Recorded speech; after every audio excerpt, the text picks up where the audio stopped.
அது குறித்த விரிவான காணொளியை பின்னர் வழங்குகின்றோம். இப்பொழுது நாம் அந்த வாக்கு என்ற சொல்லையும் உஷார் என்ற சொல்லையும் குறித்த செய்திகளை காண்போம். வாருங்கள்.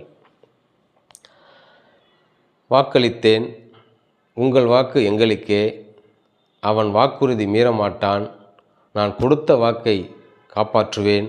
இவ்வாறு பல்வேறு இடங்களில் நாம் இந்த வாக்கு என்ற சொல்லை நாம் சொற்றொடர்களிலே பயன்படுத்தி வந்திருக்கிறோம். அவ்வாறு இருக்க வாக்கு என்ற சொல் எவ்வாறு தமிழ் இல்லாமல் போயிருக்கும்? பிறகு வாக்கு என்ற சொல்லிற்கான பொருள் என்னவாகத்தான் இருக்கும்? வாக்கு என்ற சொல் உறுதி, சொல், மொழி என்ற பொருளிலே வழக்கத்தில் உள்ளது.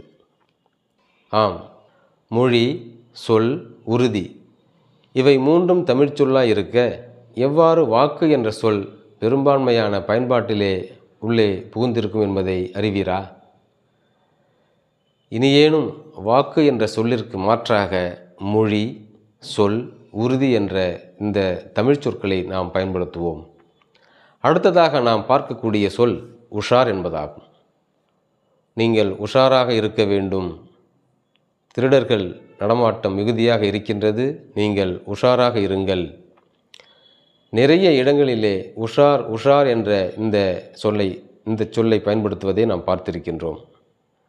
உஷார் என்ற அந்த சொல்லிற்கான தமிழ் சொற்களாக கவனம், விழிப்புணர்வு, எச்சரிக்கை இந்த சொற்களை பரிந்துரைக்கின்றனர். நாம் கவனம் என்ற சொல்லையும் விழிப்புணர்வு என்ற சொல்லையும் மிகுதியாக பயன்படுத்தியிருப்போம். அவையெல்லாம் தூய தமிழ் சொற்கள். ஆம், பின்னர் எச்சரிக்கை என்ற சொல். எச்சரிக்கை என்ற சொல் தமிழிலிருந்து திளைத்த மொழியாகிய தெலுங்கிலிருந்து பிறந்த ஒன்று என்று தமிழறிஞர்கள் கூறுகின்றனர். பொதுவாக கை என்று முடியக்கூடிய சொற்கள் எல்லாமே தெலுங்கிலிருந்து வந்திருக்கலாம் என்ற கூற்று தமிழ் அறிஞர்களிடையே நிலவி வருகிறது. குறிப்பாக வேடிக்கை, வாடிக்கை, பண்டிகை இது போன்ற சொற்களை கூறலாம். நண்பர்களே, இன்று 2 சொற்களை நாம் பார்த்திருக்கின்றோம்.